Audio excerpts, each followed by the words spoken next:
Hello, everyone, and welcome to our NCJW webinar on protecting abortion access during a pandemic. My name is Lauren Reese Garfunkel, NCJW National Board Director and co-chair of our Reproductive Health, Rights, and Justice Initiative, and I use she and her pronouns. The National Council of Jewish Women has launched a weekly webinar series to give our advocates across the country tools to stay connected to NCJW, reframe our work, and advance the Jewish values that inspire our efforts. The ongoing global pandemic impacts all aspects of our lives, including access to essential healthcare like abortion. Today, we are joined by a number of exciting speakers who I will introduce in a moment. But first, some housekeeping.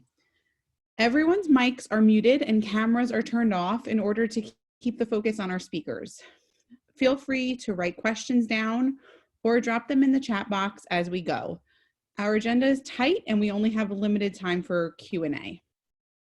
Reach out to Ari at asolomon, that's ASOLOMON at ncjw.org, or write in the chat if you're experiencing ongoing technical issues. But please note our limited capacity while the webinar is running. And one final reminder, we are recording the webinar and it will upload to our website after. Today, we are thrilled to be joined by Congresswoman Barbara Lee, who has proudly served California's 13th Congressional District in the U.S. House of Representatives since 1998.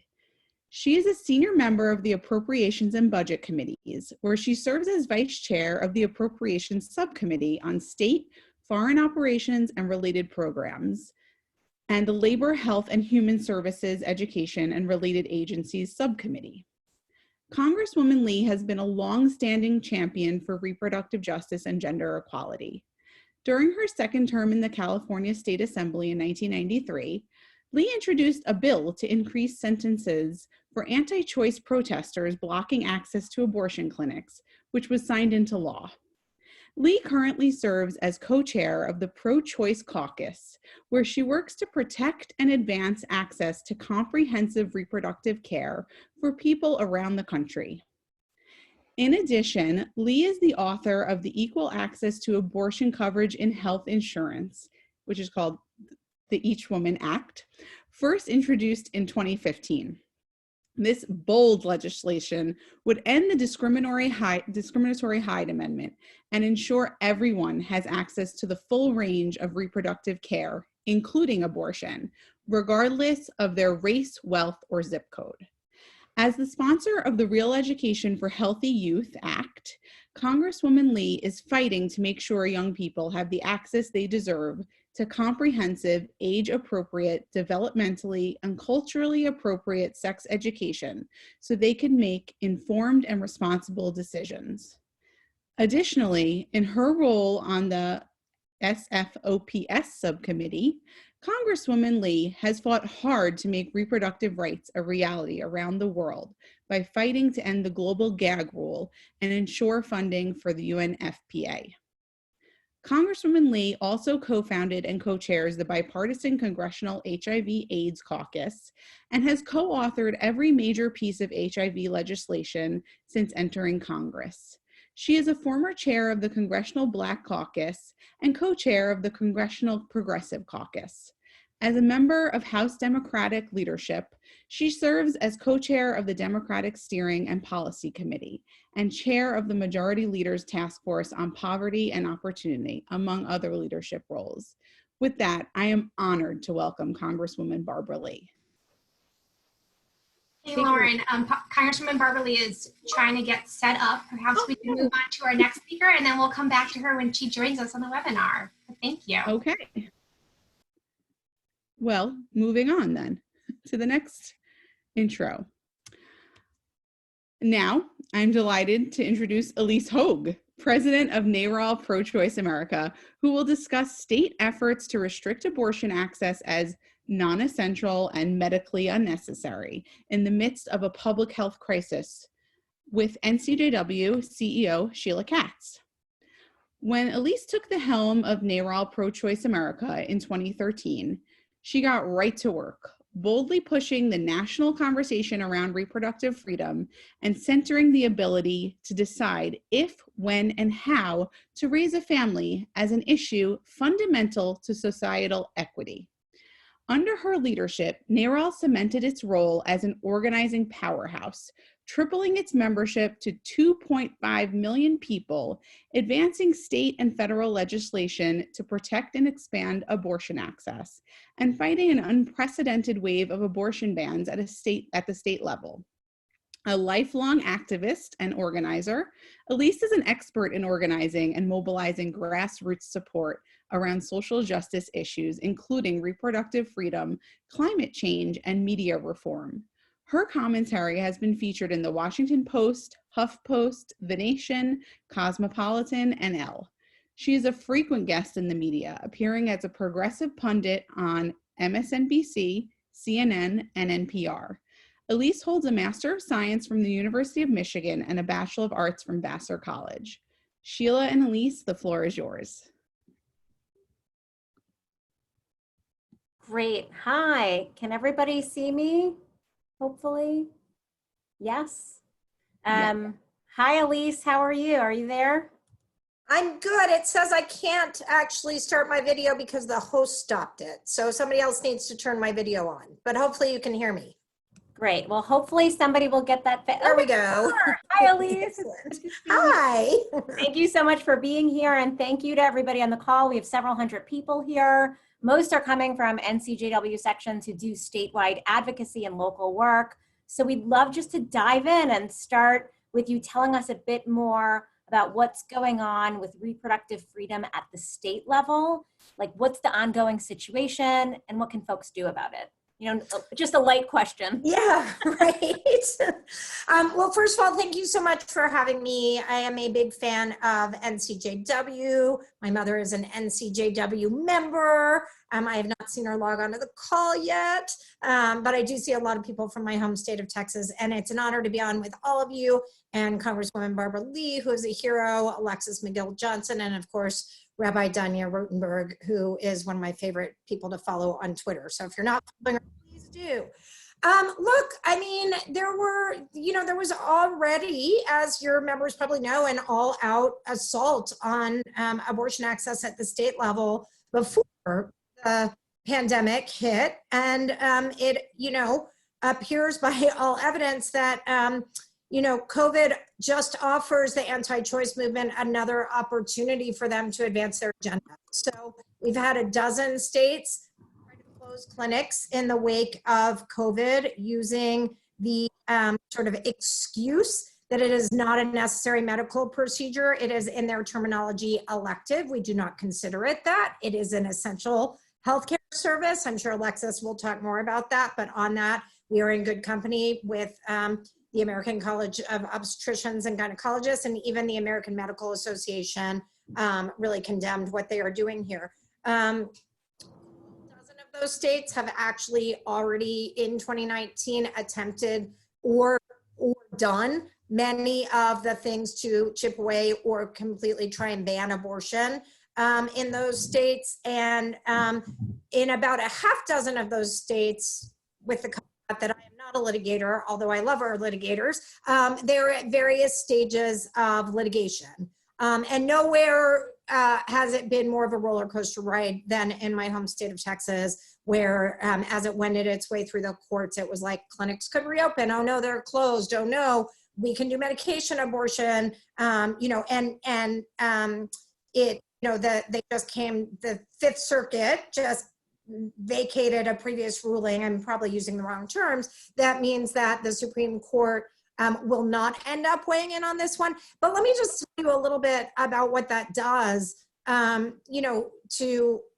people on the ground. Like, we've got amazing providers who are like trying to manage already stressful situations, and then they're open and they're closed, and they're talking to desperate pregnant people on the ground who do not know whether they're going to be able to have their procedures or not. I will say that unfortunately not much of this is surprising, right? We've been dealing with a movement for a very long time that wastes no opportunity to advance their ideology, no matter the expense to public health and science. And we have seen them continue to actually put forward lies and disinformation in order to advance that agenda. We've seen AGs at the state level, anti-choice AGs weigh in, trying to sort of nationalize their intention to shut down access. But Sheila, if you'll allow me, like there is actually some good news here, which I think is really important for your members, because it goes to what we have been doing and what we need to do more of to make sure that they don't emerge victorious from the situation. So there are other states, both with Republican and Democratic governors, who have not done this, right? And who have actually, as they've been forced to shut down elective surgery, have completely exempted abortion services, understanding that it is essential. That happened in the state of Massachusetts with a Republican governor. It happened because of advocates in Massachusetts weighing in and talking to that governor and making sure that he heard why this was so important. Other states, which I won't name because we don't want to attempt them, that you would think would be on that list are not on that list because they are actually concerned about political fallout. That all comes because we have been loud. We've been loud through 2019 when they attempted to pass these bans, and we were loud through the 2018 and 2019 election cycle where anti-choice legislators lost their seats. It is so crucially important as the litigators do their job and as our service providers continue to try and do their jobs under incredibly challenging circumstances that they know that they've got a standing audience of advocates who are bearing witness, who are going to continue to raise the issue through our social media feeds, through our ability to reach out to our elected officials and tell them that we're watching, and that the courts, as they consider these cases, know that there is an audience that is watching. The court behaves better when they know there is an audience watching. So that's really important and really good news. And I'll add one last thing there. We did talk a little bit about clinic protection in Congresswoman Lee's introduction. Clinic protesters have actually deemed themselves essential workers in many of these states and are refusing stay-at-home orders. And we've actually seen both law enforcement and elected officials, as clinic protesters have terrorized patients going into the clinics, crack down and force them to go home. And that comes from the due diligence of people like your members staying vocal, staying vigilant, plugging into advocacy and advocacy efforts. So mostly I want to say thank you. Thank you for your willingness to be here. Thank you for your ongoing efforts for abortion access and reproductive freedom, because we could never do it without you.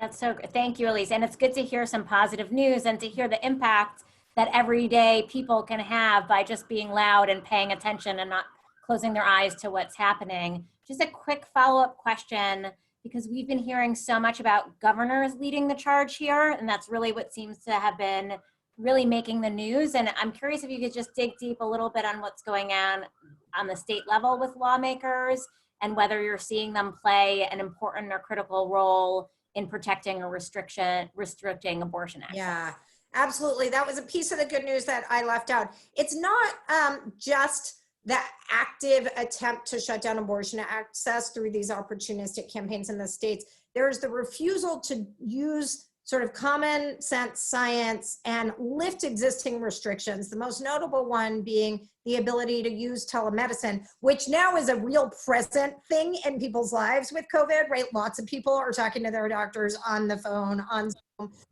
And there are these ideologically driven restrictions on telemedicine to be able to, for pregnant people to be able to take medication abortion at home. Medication abortion, 2 pills taken 24 hours apart, no medical reason why you're required to go to the clinic. And so what we've seen, which is phenomenal in conjunction with advocates, is about 24 state AGs lead the charge in asking that telemedicine restrictions be during this pandemic and hopefully beyond, because they don't exist for any medical reason, but certainly during the pandemic, when actually having them in place is a threat to public health, because women and pregnant people who otherwise wouldn't be forced to leave the house in order to access abortion by having it at home are being forced to put themselves and others at risk by traveling. And so that's been a phenomenal effort on the part of state AGs. Individual state legislators are doing phenomenal yeoman's work, and that's true in red states, blue states, and purple states, calling out the opportunism of their anti-choice colleagues, calling out the hypocrisy, right? In Texas, you've got on one hand, like shutting down abortion clinics because of COVID, and on the other hand, actually saying that senior citizens should go back to work and risk their lives to keep the economy going. In Florida, you've got similar conversations, although no movement yet, but you've got pro wrestling being deemed essential services. So some of our best advocates at the state level are those elected representatives who share our values, who are lifting up the hypocrisy and the common sense measures that can be taken in this moment. And one of the most fundamental things we can do that actually has an impact on this debate right now, but also on our long-term goals, is to lift their voices up. We know the power of their voices when they get traction through Facebook and Twitter. And by lifting them up, we can nationalize those stories and really point to these heroes that are operating in the moment. That's so great. And it's so helpful as we wrap up to just remind us while we're sitting at home that actually using social media and elevating some of the voices that are there, both sending some love and calling things out, maybe calling, tagging our members of Congress, that there are effective ways that we could still be making noise while also being safe at home. So thank you for joining us today, and just and sharing it back to you that we really couldn't do this work without you. And we're so appreciative of what you do on the ground and how much our local sections are partnering with you. And we're in this together for the long haul. And we're just grateful for your time today. Fantastic. Thank you guys so much. And definitely get more involved with NCJW, get more involved with NARAL, because we're on the right side of history and we are going to end this victorious, I promise, because of all of us. So thank you for your leadership, Sheila. It's been great to be on with you guys. Great. Thank you, Elise. I'm going to turn it back to Lauren, who's going to introduce our next speaker. Thank you, Sheila. And thank you so much for your time, Elise. We are so proud to work alongside NARAL to protect abortion access in these critical times and always. Next, we are incredibly excited to welcome Alexis McGill-Johnson, Acting President and CEO of Planned Parenthood Federation of America and Planned Parenthood Action Fund, who will address the impact of the pandemic on Planned Parenthood patients. Alexis is a renowned social justice leader, lifelong political organizer, and a tireless advocate for reproductive rights and access to quality, affordable health care. Alexis resigned from her role as a Planned Parenthood Action Fund board member and PAC chair to step into the acting president position. She also served on the board of directors for Planned Parenthood Federation of America for nearly a decade, including serving as board chair from 2013 to 2015, where she expanded the organization's philanthropic reach to fund critical initiatives to increase access to care and meet the needs of Planned Parenthood's patients. She is the co-founder and former co-director of the Perception Institute, a consortium of researchers, advocates, and strategists who translate cutting-edge mind science research on race, gender, ethnic, and other identities into solutions that reduce bias and discrimination and promote belonging. She currently serves on the board of Color of Change, Revolutions Per Minute, and Narrative Initiative. She is a founder of the Culture Group, as well as a frequent commentator on Fox News, CNN, MSNBC, and in the press. During the 2004 election cycle, she served as executive director of Citizen Change. She holds degrees from Princeton and Yale universities and has taught political science at both Yale and Wesleyan universities. Sheila and Alexis, the floor is yours.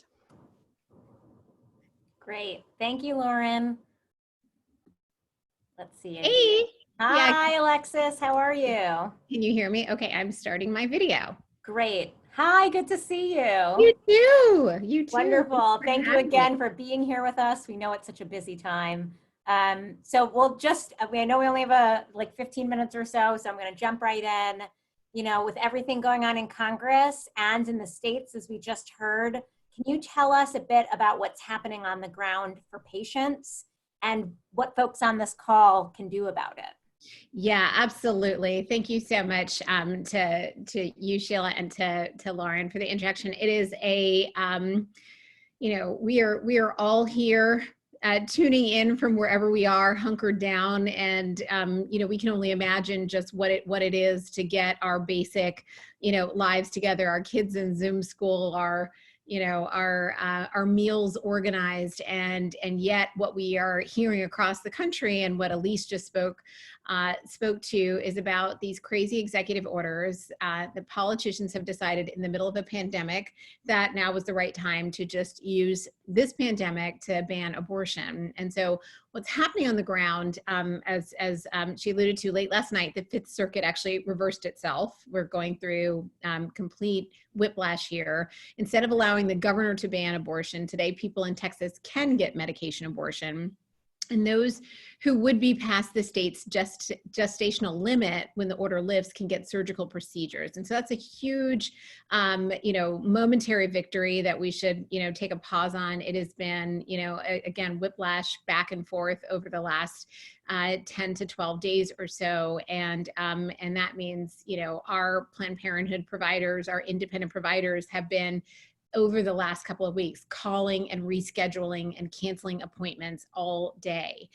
So the fact that we actually were able to get this ruling means that it's a huge relief for our patients and providers who've been enduring a lot of uncertainty and dashed hopes the last couple of weeks. We've also heard from our affiliates in places like Los Angeles that have had multiple patients come all the way from Texas because of the ban. So imagine getting your car, driving from Lubbock, Texas to LA, driving through the night to Colorado, or just simply running out of options because they can't afford the travel. One patient in Texas said, "I was desperate, and desperate people take desperate steps to protect themselves." And I think that's a lot of what we've been seeing on the ground. We had a woman who had just been laid off from her job because of COVID-19. She's stuck in an abusive relationship. She's planning a 100-mile trip to Austin for her abortion. She was in the middle of planning that trip, and then the order came down from the governor and feels like she has nowhere to turn. So hopefully she will be able to get the information in time to turn around and figure that out. But it's just the idea that what these politicians are doing to women is absolutely immoral. It's heartless. It's without humanity. It's without compassion.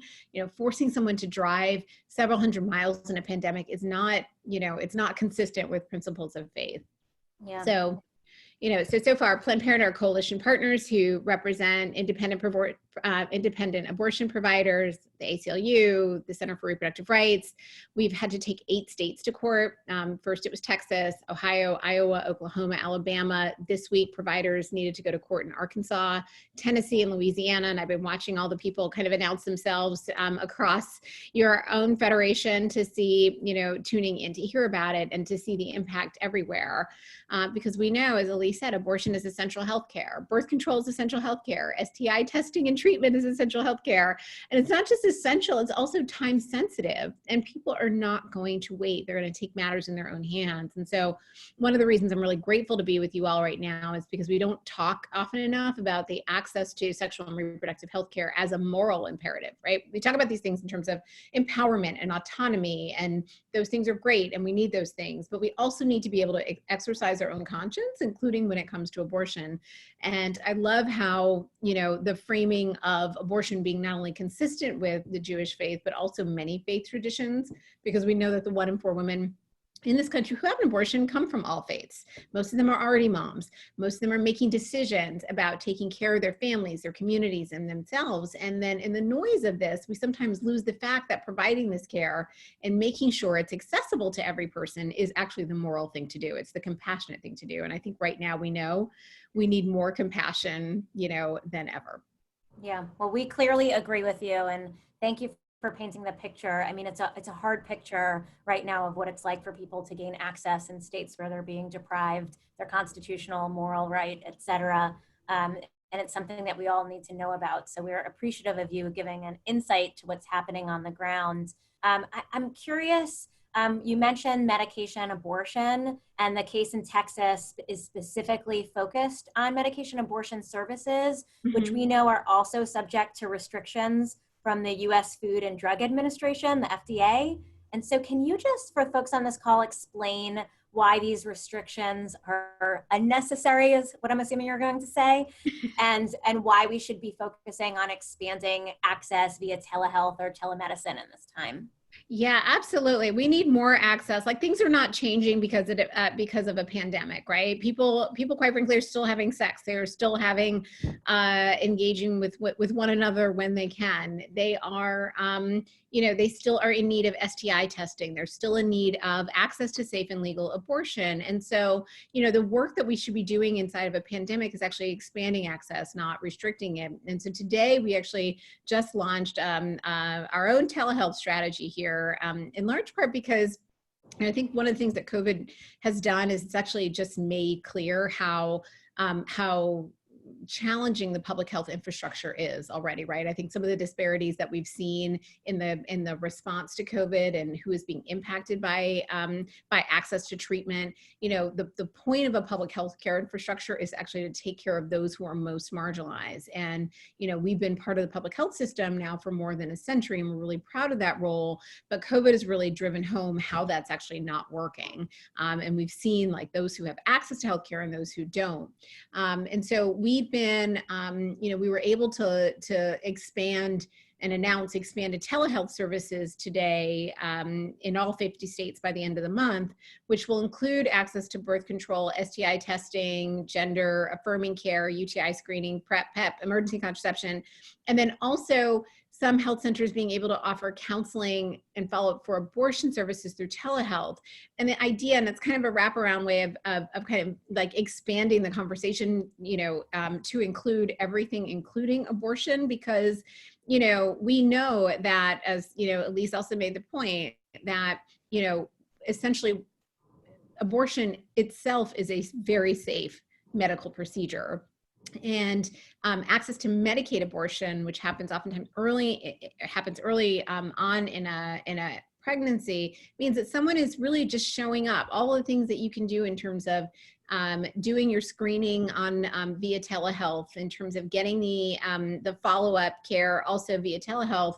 The only thing that you need to be seen for is to receive the pills, which are restricted at an actual health center, and so it just kind of creates a new way of understanding these sham laws that have been put in place that have really not been designed in the name of patient safety, but really been designed in terms of trying to eliminate and eradicate abortion. And so we're hoping that, in the midst of all of this crazy, as we're all grappling through with the pandemic, that we actually can use the pandemic and use opportunities like telehealth to demonstrate and shed a light on how onerous and medically unnecessary these restrictions have been. Yeah, and we'll make sure to get those links out to everybody here so that they can access it or share it. It's an amazing service that you're able to help in this moment. Mm-hmm. I wanted to, there's a lot of talk right now about the CARES Act, coronavirus relief bills.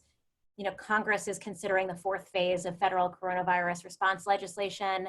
So we'd love to hear from you about how Planned Parenthood has been impacted by the provisions in the initial phase of legislation, including the Families First Coronavirus Response Act and the CARES Act. Yeah, absolutely. Look, so there's been some much needed health and economic relief resources in these bills, and hopefully many folks who sorely need access to these resources are able to take advantage of them. But without a doubt, we know more needs to be done. We also know that shamefully anti-reproductive health members of Congress use the urgency of the moment to really target Planned Parenthood and the people we serve in some of these must-pass bills. They used the CARES Act in particular to expand the discriminatory Hyde Amendment, which bars patients who rely on Medicaid from using their insurance to cover abortion. So those organizations cannot apply for the new emergency funding for states. Much more obviously needs to be done to support our public health infrastructure, and we know that's going to be coming in the coming bills. But our healthcare workers, our families, our elections in the upcoming weeks, all of those things are going to be considerations going into the next set of bills. And I think as we all are out here in these trying times, we have to keep fighting to ensure that sexual and reproductive health care remains a priority to elected officials, and they understand it is their job to protect our health and freedoms. It is their job to protect our freedoms here and around the world, and that using the immediacy and the urgency of these acts, when we know we need to stimulate the economy, we know we need to support people who literally cannot go out and make a living, that when we are witnessing them using these bills to be fundamentally discriminatory and impact disparately communities of color, low-income communities, and women, that we call that out and that we make sure that we are engaging in the right ways during this election. Great. Well, we hope you're able to get the same kind of benefits that other nonprofit organizations and other organizations are able to receive. Everybody deserves that, and we'll be advocating alongside you. We're so grateful for your time today. I'll mention as we're wrapping up, because I don't know if everybody knows this, but one of the things we have always really appreciated about Planned Parenthood is that since 1994, Planned Parenthood Federation of America has had a clergy advocacy board. And you've really led an increase in public awareness of the theological and moral basis for advocating for reproductive health, as you shared. And it's a reminder to us as we do this work that we do it because of our faith and not in spite of it. And so we're just so grateful to have you and partners to be able to lift up that voice with you and to not feel like we need to suppress it, like sometimes Jewish organizations feel that way when they're working with folks. So we're really, really grateful. Well, we're really grateful to you, Sheila, and to be honest, just having a chance to connect to you in the last month, it feels like months ago, but I think it was actually just last month, and to have that conversation with the roundtable of our clergy advocacy, and to have you make that critical point that these things are actually consistent with our moral beings and moral imperative and our faith.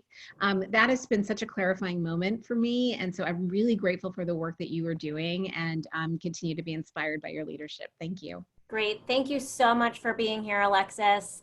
And we'll get everybody on the call afterwards connected to all the action items you could do with Planned Parenthood and to support Planned Parenthood. So with that, I'm also hopping off the video for right now, and I know the Congresswoman is here, so I'm passing it to Congresswoman Barbara Lee or to Lauren to introduce her. There we go. All right, thank you, Alexis. Welcome, Congresswoman. Hi, Lauren. Can you hear me now? We can. Hello. You can. Okay. First, let me tell you, I have been on since about 1:05 California time, and I've listened to the conversation, and 1:30 California time, and it's really been exciting to hear everyone. And you've all said it all, and I really appreciate being able to listen in and just offer a few thoughts today. So thank you for staying very vigilant during these very serious, scary, and it's really very trying times for so many. We'll get through this, but we've got to get through it together. And I'm so glad that you're there watching out for women's reproductive rights on all fronts. I am just so angry, first of all, at how the right wing put into the CARES bill their expansion of the Hyde Amendment for emergency funding. They continue to hold women hostage, and we've got to break this up. And wherever and whenever these bills are being negotiated, believe you me, the pro-choice caucus and all of us, our speaker, are trying to push back very hard on what they're trying to do. And it's really important to recognize that, yes, elections are coming up, and to stay engaged, because we have got to get, especially the Senate, to move forward and to, one, is make sure that reproductive rights are a high priority and maintain that priority status in whatever bill we're trying to work on, especially during this emergency time. But in the long run, we've got to repeal the Hyde Amendment. And as you know, that's been a priority of mine and yours through the Each Woman Act. And I just want to thank you for helping us get to, I don't know, we're over 165 co-sponsors now. And so thank you so much for that. Unfortunately, we've seen these anti-choice politicians trying to use this pandemic as an excuse to restrict abortion access in many states. And we know how time sensitive, as you have said earlier, and essential abortion care is, and we can see right through their attempts. Watching Mitch McConnell, he delayed the Families First bill because they wanted to add Hyde in the middle of a pandemic. This is outrageous. Some of these folks are still trying to do everything they can to make abortion less accessible. The brunt of COVID-19 pandemic is going to fall, as you know, on those who are struggling to make ends meet, who are already failed by our healthcare system, including women of color, low-income women. This is a cruel attempt now to add all these unnecessary abortion restrictions to the bill, which just further harms women in our communities, and it further delays a relief package when we're going to work on now CARES 2. And we hope that we can fight and beat this back early on, because it delays these packages so they can play politics with people's health. And so we're going to continue to fight, and we're going to continue to work with you. And we couldn't engage in this fight without you. We're going to continue to try to make sure that we get a labor health bill this year without the Hyde Amendment in it. We're fighting hard for that. And so just know, even though we're all sheltering in place, just like you, your pro-choice caucus and many members are continuing to work to protect women's reproductive rights. Thank you again so much.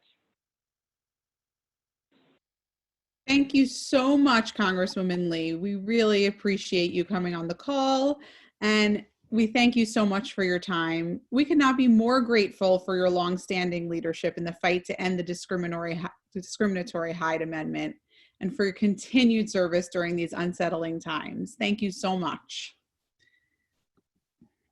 And finally, we're proud to have Rabbi Danya Ruttenberg, who will address the Jewish perspective on our fundamental right to abortion and bodily autonomy. Rabbi Ruttenberg was named by Newsweek as one of 10 rabbis to watch, and by The Forward as one of the top 50 most influential women rabbis. She is the author of the Sammy Rohr Prize-nominated Surprised by God: How I Learned to Stop Worrying and Love Religion, the National Jewish Book Award finalist, Nurture the Wow, Finding Spirituality in the Frustration, Boredom, Tears, Poop, Desperation, Wonder, and Radical Amazement of Parenting, and other books. She has written for the New York Times, The Atlantic, Time Magazine, the San Francisco Chronicle, Salon, and many other publications, and is a frequent contributor to the Washington Post and The Forward. Welcome, Danya. Take it away. Hi. Thank you all for having me. I cannot believe my good fortune to get to be able to teach the same webinar as these incredible people. Thank you all. So I'm going to teach a little Torah, because when we talk about Jewish perspectives on abortion, I think it's really important to look at sources and to look at the ways in which the source texts of our tradition have informed how we as a community think about this. So can we get the slides going? As a caveat, I want to note that I tried to translate these texts faithfully, and I believe in sort of really careful translation. But I just want to note that, like, we now know that trans men and some non-binary people and intersex folks and gender nonconforming folks can also get pregnant and need abortion care, and may need abortion care as well.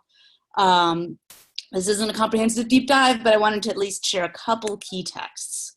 So, Exodus. So we're in the Torah. When men fight, and one of them pushes a pregnant woman, and a miscarriage results, but there is no other damage, no ason in the Hebrew, the one responsible will be fined. When the husband demands compensation, he should pay as determined by judges.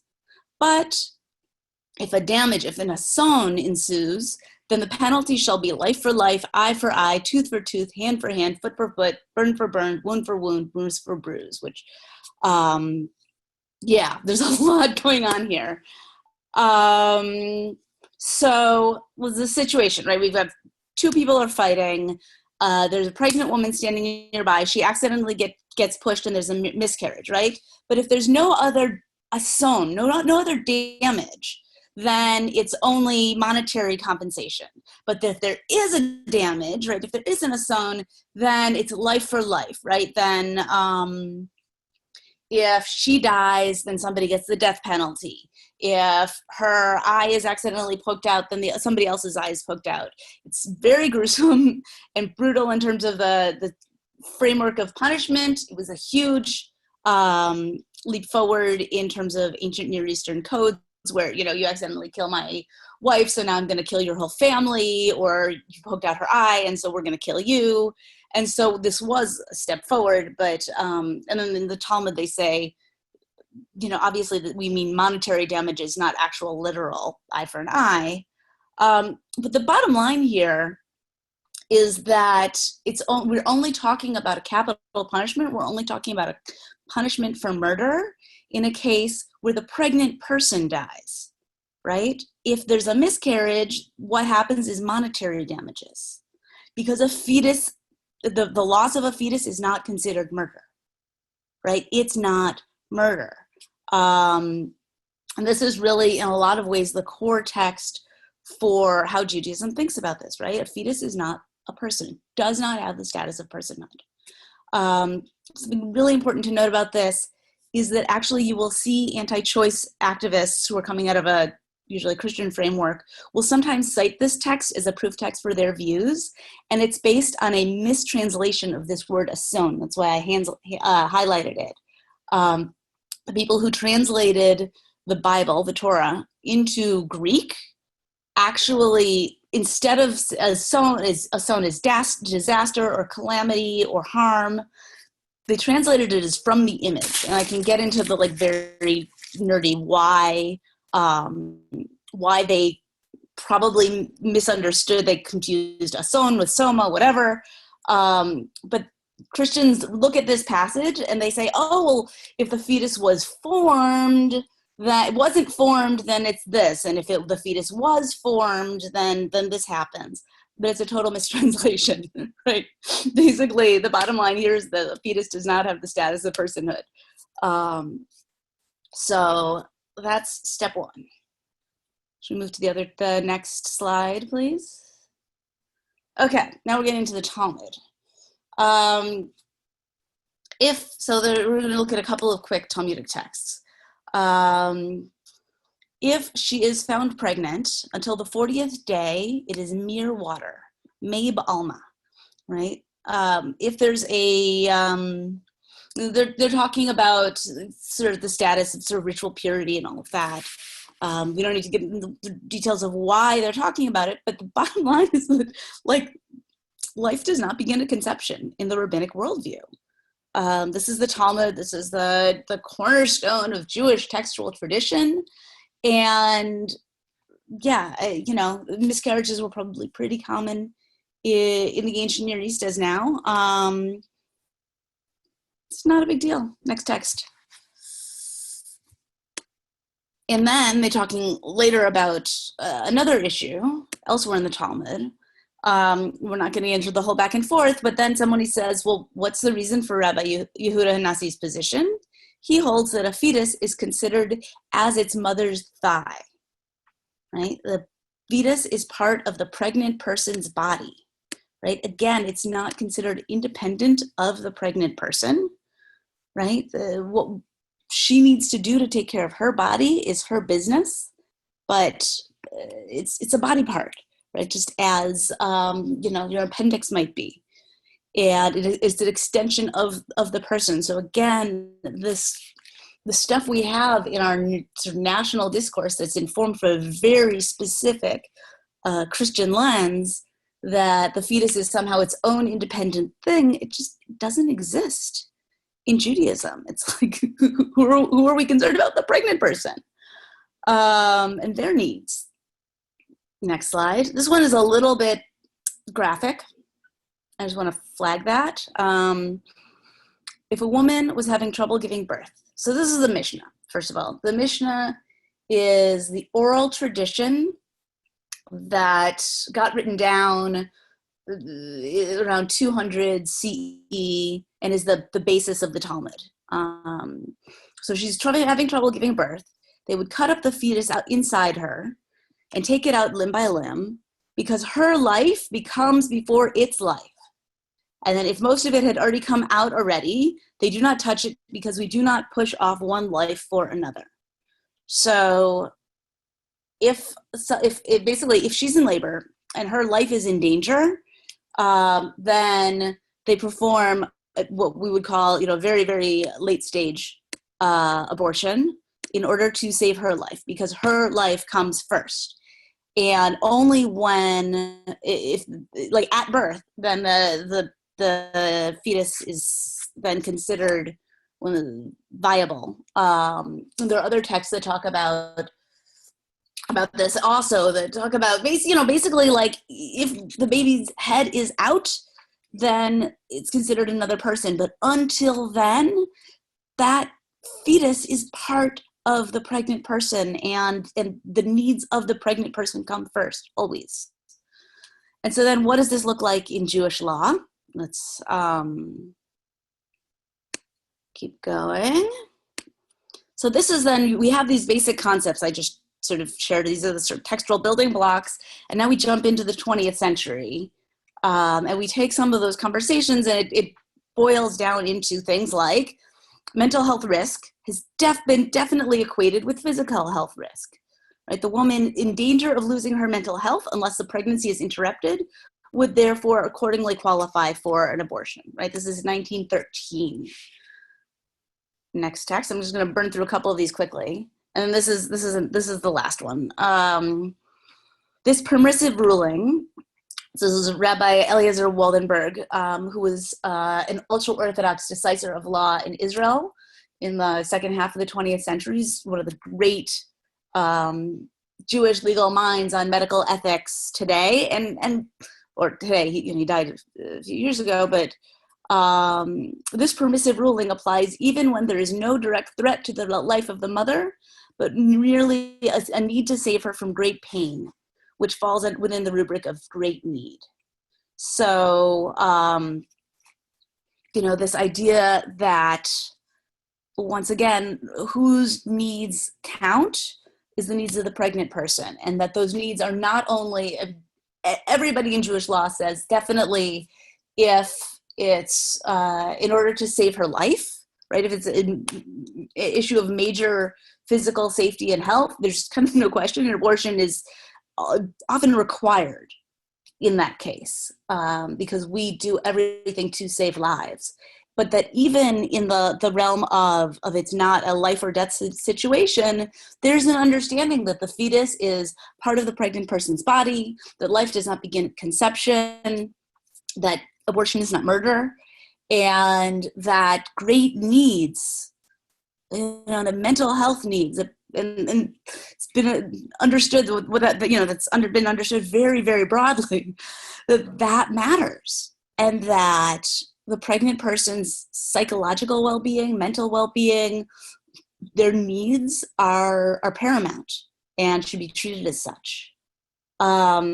So Beverly asked, what about the Rofeh, the pursuer? So that's another set of texts that I didn't bring, but there is also a line of thinking where if a fetus is endangering the pregnant person's life, having an abortion is basically considered self-defense, is the bottom line there.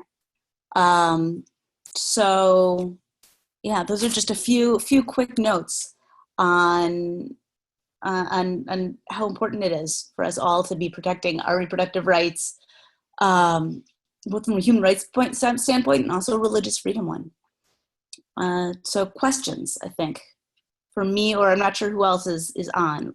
Lauren, you're probably running this portion of the show. Thank you so much, Danya. We're gonna open up questions for Rabbi Danya. If you have some questions, you can drop them in the chat right now. And we have a few minutes to address those. But it's very interesting. In the meantime, I think that,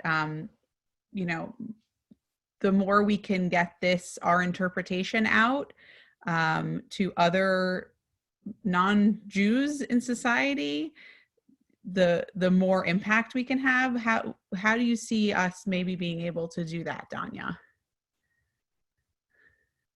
Oh, you're muted. Unmute. Yeah, I think education is the key thing. Like, a lot of people, the evangelical Christian fundamentalist reading of this, which, by the way, abortion was considered a matter of personal conscience in the evangelical world until they lost the battle for school segregation. And then they made a conscious decision to pick up abortion as an issue. And then all of the theological stuff came, much of it after that. But that discourse has so co-opted the conversation that when people assume, like, well, the Bible says, and it's like the Bible does, it does not say that. Right. And, and sometimes Christians will say, well, but there's this verse, and it's like, dude, that's a poetic line from Psalms. We don't derive matters of law from Psalms. Like, like there's a whole worldview of thinking about these texts, and we have the authority and power to try to, we're showing up over here knowing Hebrew, and to be able to say, like, it doesn't say that, I think is a really important way of untangling that knot that they have. Rabbi, this question, can you discuss the concept of life begins when it takes its first breath outside of its mother? Yes, so that is Rashi, who is an 11th century commentator, commenting on that Mishnah in part that we shared about, we do not push off one life for another.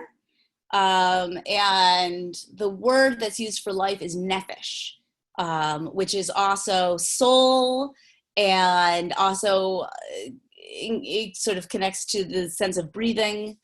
And so, Rashi basically says, like, the pregnant person's life takes precedence until there's that first breath. And so that's, it connects to a verse in Genesis about how, like, God breathed into the nostrils of the human. And I mean, like, bottom line, the fetus is part of the parent. That's the takeaway. There's a lot of questions about how the ultra-Orthodox or ultra-religious Jews, what their beliefs are on this and what informs their views. Can you speak to that? Yeah. So there are two lines, you see two streams in the sources. There's a more permissive and a less permissive stream in the texts. Like, that's just, you can see the two schools very clearly from the time of Rashi and Maimonides and all those guys. There are people who say basically, like, fetus is not a person. Fetus is part of the parent, the pregnant person. And there are people who say, like, listen, this is a, potential life. Like, you shouldn't do that if there's any way not to have to do that. And what's notable is that in Israel, historically, people in the sort of ultra-Orthodox stream of having a much more conservative approach to these texts, the approach is to say, is not to restrict laws against abortion, but to say, okay, well, if you wanted to have this baby, but you didn't feel you were able to, like, in terms of your financial needs and your social net and like, we'll try to fill in those gaps so that people aren't getting abortions because they can't afford the kid, right? So they're trying to reduce the number of abortions by meeting needs rather than by restricting access, because even they understand that it is permitted and sometimes required. So, yeah, and the Christian fundamentalism has really impacted that over time, though. And finally, do you know of any other religions that have the same views on abortion as Judaism? Islam, for sure. I don't know their texts as well. I do need to make a project of going and learning better. I know that I believe it's permitted until about 4 months in Islam, but there is definitely this stream also of understanding that the fetus is not a person, that life doesn't begin at conception, and that there are times when it is absolutely necessary. So, yeah. Wow, that's so interesting. Yeah. Okay, well, I think we have to wrap it up. I know there's tons of questions, so hopefully we could have a follow-up to this kind of webinar at some point in the future, because I know this is a super interesting topic when it comes to abortion and reproductive freedom. So thank you so much for being on. And that's all the time we have for today. But before we close out, I want to charge everyone to take action.